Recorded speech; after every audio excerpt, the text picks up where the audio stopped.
We now have Dr. Jackson from the Independent Community Police Oversight Commission. Dr. Jackson.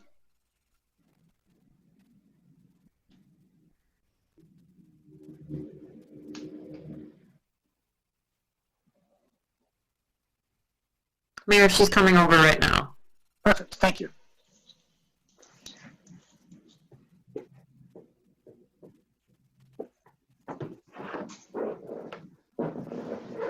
All right, I think we are ready to go. You're live. I am live, and there's a lot I could say on that topic, but I won't. Thank you guys for having us. We have a few things to talk about today, but I'm going to start thinking about recent events. And one of the things that's clear to us is that it's kind of a shame that it took George Floyd to kind of mobilize this level of social interest in police reform.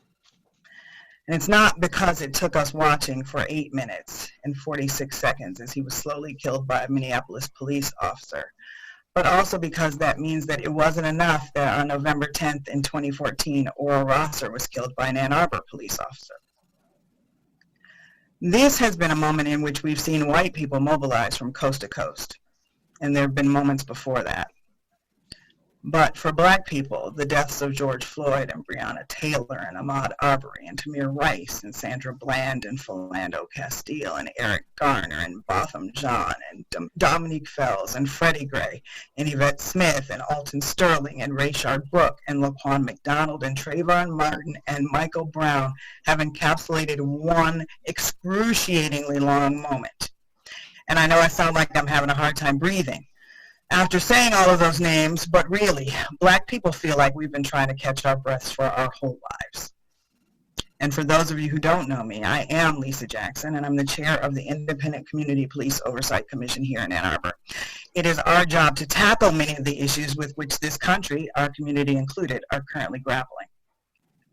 Speaking truth to power requires saying some uncomfortable things.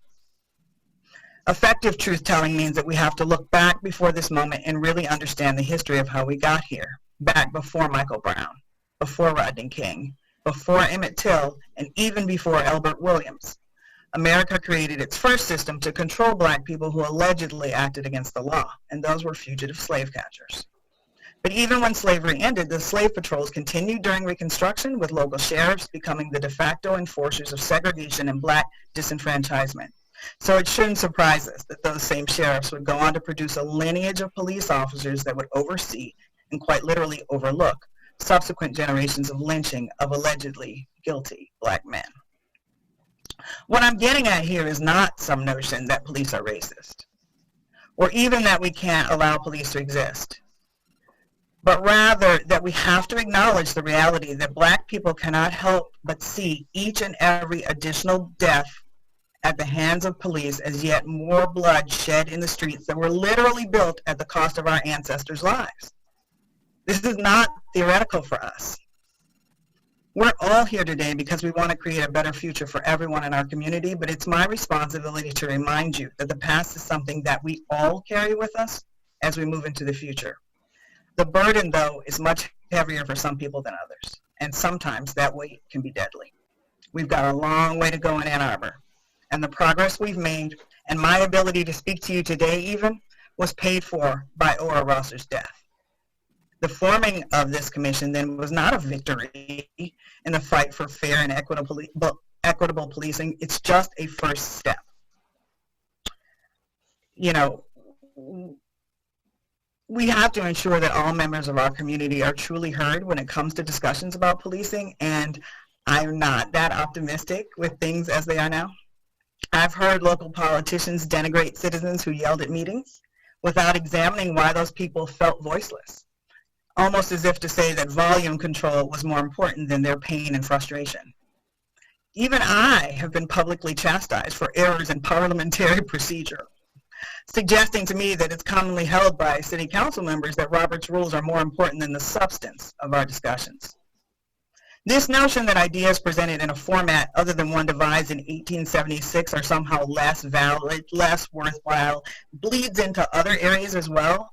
And I hear talk all the time about inclusion, but when was the last time that you heard from community activists who don't have your same reverence for decorum? Undocumented people? Homeless people? Their voices need to be sought out and heard. And I understand very well that some politicians think that they only have a duty to listen to the public, but I feel that they and you here today have a responsibility to not only listen to, but to actually hear what the people have to say. To do any less, to proffer only to those who look or speak or act the way you do, is a form of practiced exclusion that has led us to this point. And it's not only your loss if you don't include diverse perspectives, contributions, and ideas to which you are never exposed. We all lose. And you have a responsibility to do better.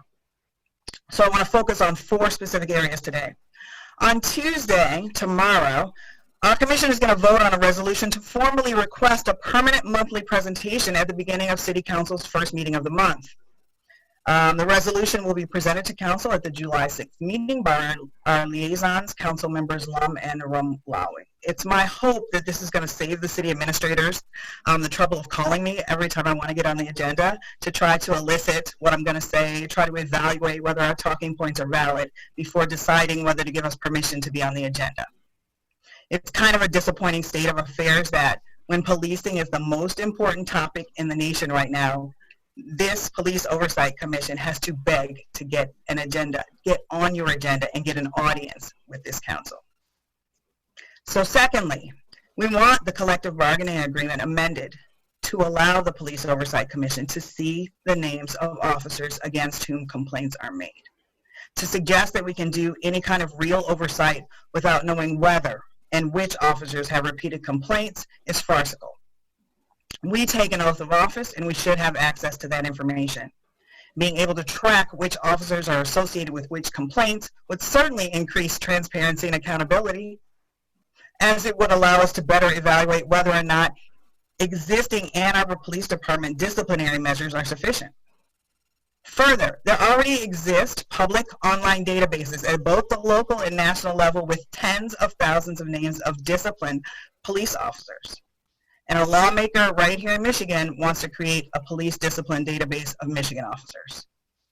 This ask is hardly unreasonable, and it is challenging for us to function effectively as an oversight commission without it. Third, we all know that more than anyone else, police officers know who the problem police officers are. Police chiefs know who they are. We have all learned that in the last month.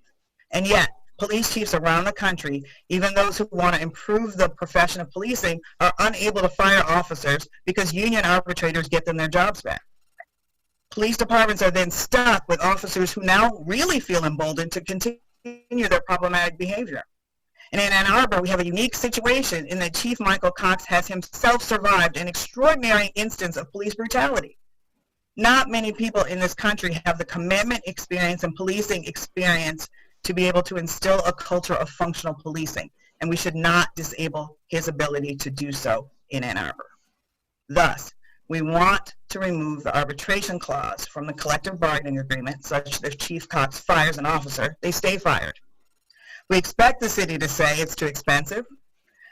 However, civilian lawsuits against the city are also expensive. And you should understand that contrary to comments that I have heard from some council members, the family of Oral Rosser did not decline to sue the city of Ann Arbor because they felt like the city was right. They didn't sue because they were devastated, and because being litigious is only one response to grief. Do you really want to hope or bank on the fact that should this happen again, a family or victim won't sue? If I were killed or injured by a police officer, my therapist father would definitely try to heal our family. He would not think about suing. But my mother and every other lawyer in my family would certainly sue this city. Do you want to gamble on which kind of family is impacted next? Most importantly, certainly more importantly than money though, is that our lives are too valuable, and this is a matter of public safety. No amount of money can bring these victims back, and we simply can't afford to allow a culture to exist in which any cops have the birth to act badly because they know they're hard to fire. It's important to note that officers would still be able to try their case against the city, but the situation as it currently stands is not one in which any of us feel like bad officers can be held accountable. Last, we need to address the resolution on the agenda today. To be crystal clear, our entire commission was not privy to this resolution before it was published on the city's website on Friday. Vice Chair Tadora Hargraves and I got to see the resolution. The entire commission was not able to see it until Friday, and we function as a collective. The commission is going to convene as a whole to discuss the resolution in depth tomorrow at our regularly scheduled Oversight Commission meeting. It is at 6 p.m. It will be held at the Ann Arbor Farmers Market. We welcome you and the public to bring a chair, wear a mask, and participate in our process. Mr. Mayor, although you suggested on Facebook yesterday that our having a public forum instead of the traditional council format of public comments could somehow diminish our capacity to provide, quote, a coherent analysis, we will persevere in holding our public forum. Our goal is to be inclusive, not just of different identities, but also of different points of view. And public forums allow for more dialogue, and they are probably much more accessible for people, and that's something we really value. You raised another point about whether we could be, quote, efficient, but you should know that speed is not the metric we use to measure our success. At our commission meetings each month, our highest priority is hearing from our constituents, and that, Mr. Mayor, we will do quite efficiently in making sure that what they say to us is truly heard. When reviewing this resolution, it was particularly concerning that it lacked specific measurable outcomes except for producing reports. Without specific commitments from the City Council, though, there is no way to pursue any kind of reform that leaves any lasting positive change. The other thing about the resolution is it actually doesn't include much that we don't already do. And I know Council members Lum and Romlawi did not get a chance to see it before it was published, but they probably could have pointed that out. For our commission, we already review Ann Arbor Police Department policies and practices, including the use of force. We review Ann Arbor Police Department recruitment and hiring practices. We already solicit the input of many stakeholders in the community that you mentioned, from educators to law enforcement, to local and federal judges and attorneys, those in housing, as well as many mental health professionals. However, we also solicit input from groups not mentioned in the resolution, such as faith communities, agencies that work to reduce homelessness, youth and family services agencies, substance abuse professionals, students, and public health experts. We solicit input from other groups and individuals who are typically excluded, and we take into consideration the unique public safety needs of those who live and work in Ann Arbor while attending to national best practices. The only area that's outside the scope of what we already do is the evaluation of alternatives to sworn police. And if you really want to put your money where your resolution is, we're happy to independently look at forward-thinking ideas. Off the top of my head, investing in community mental health services that have been gutted over the last 10 years would be a logical place to start. We understand that working on police reform is only the tip of the iceberg. Accessible housing, healthcare, equitable education, sufficient mental health services are all necessary components, but not an exhaustive list. We need to imagine public safety much more holistically, including by examining policies that set up communities of color and poor people to have disproportionately more frequent and adversarial interactions with police. The resolution here reminds me of how the Human Rights Commission created a police oversight task force. And that ended up in a long, protracted process where their recommendations were summarily discarded, and the ordinance that created our commission was just a skeleton of what that task force created. We don't want to delay conversations about the real issues around policing for another 18 months. These issues demand real action now. Several of you have attended our meetings. You've sought us out. You've had conversations with us about oversight. But this resolution seems to reflect that others of you need to learn what we do and why we do the work we do. However, until you gain an understanding of the pain of our ancestors, our grandparents, our parents, and why my heart sinks a little bit every time my son walks out the door, you will never appreciate the importance of this cause. I encourage you to try.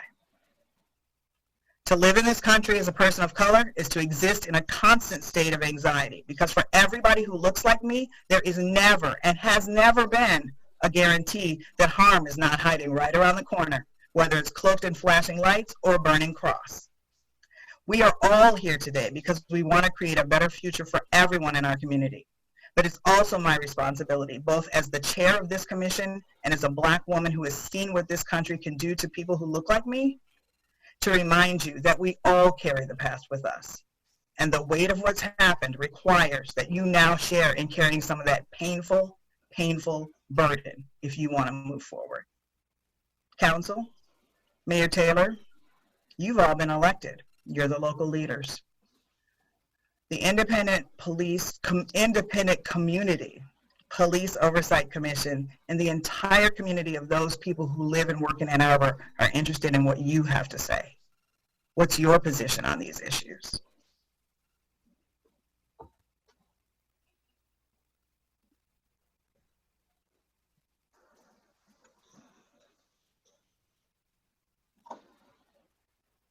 Thank you. Thank you, Dr. Jackson. Thank you.